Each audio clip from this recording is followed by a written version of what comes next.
Welcome to this lesson on titration, one of the most fundamental and precise techniques in analytical chemistry. Titration is a powerful method used in laboratories worldwide to determine the exact concentration of unknown solutions. This technique combines careful measurement with chemical reactions to give us accurate, quantitative results.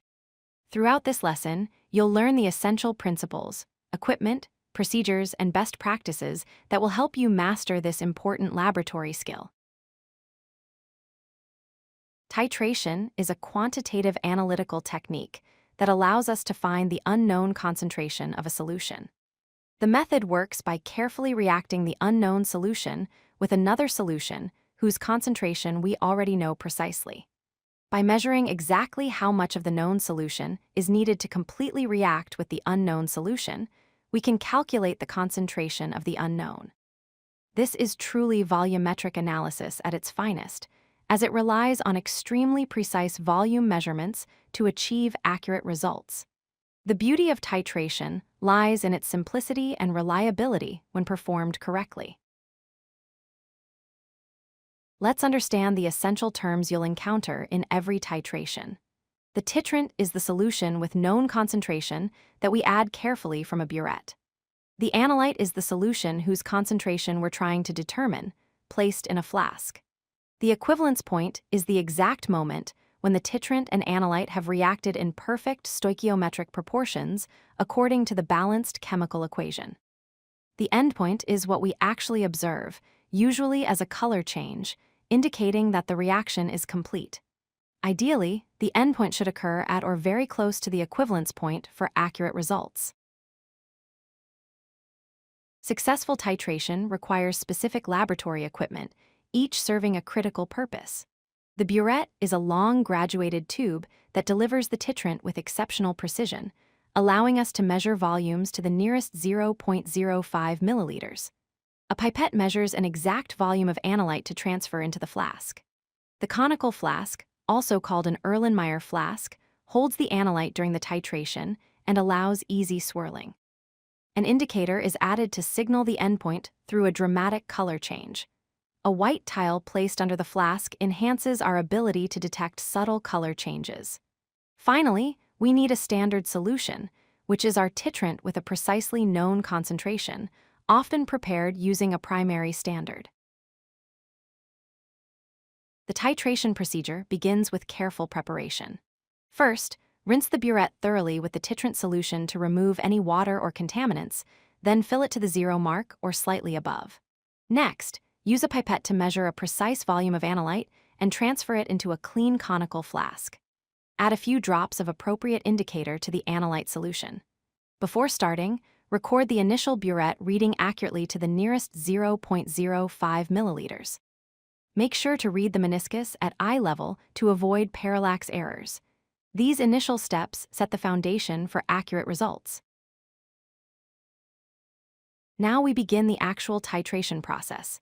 Add titrant slowly from the burette while constantly swirling the flask to ensure thorough mixing. As you approach the expected endpoint, you'll notice the color change lasting longer before fading.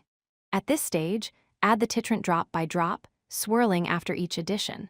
Stop immediately when you observe a permanent color change that persists for at least 30 seconds. This is your endpoint. Record the final burette reading carefully. For reliable results, repeat the entire titration at least 3 times to obtain concordant values, which should agree within 0.1 milliliters of each other. To calculate the unknown concentration, we use a simple but powerful relationship. The formula is M₁V₁ equals M₂V₂, where M represents molarity or concentration and V represents volume. M1 is the concentration of the titrant, which we know. V1 is the volume of titrant we used, determined from our burette readings. M2 is the concentration of the analyte, which we're trying to find. V2 is the volume of analyte we pipetted into the flask. By rearranging this equation, we can solve for the unknown concentration. This formula works when the reactants combine in a 1-to-1 molar ratio. For different stoichiometries, we need to adjust the equation accordingly by including the mole ratio from the balanced chemical equation. Titration techniques can be classified into 4 main types based on the reaction involved. Acid-base titrations are the most common, involving neutralization reactions between acids and bases.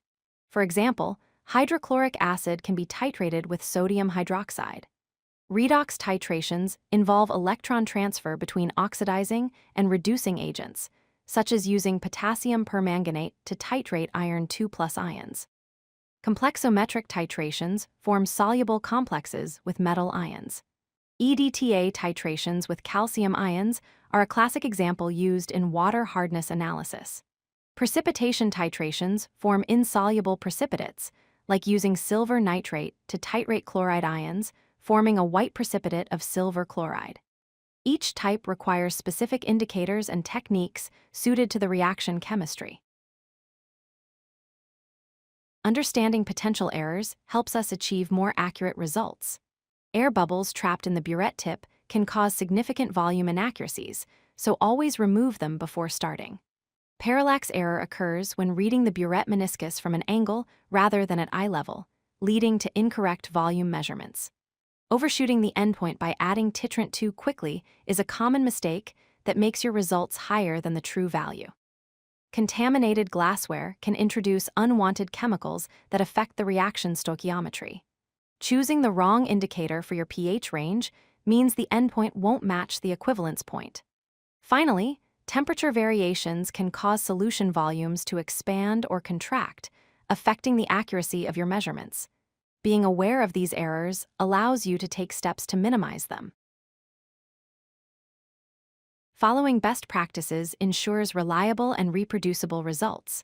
Always rinse each piece of equipment with the solution it will contain. This prevents dilution errors from residual water. Remove all air bubbles from the burette tip before recording your initial reading. Read the meniscus at eye level to eliminate parallax errors. Perform multiple trials, typically 3 to 5, and use only concordant results in your calculations.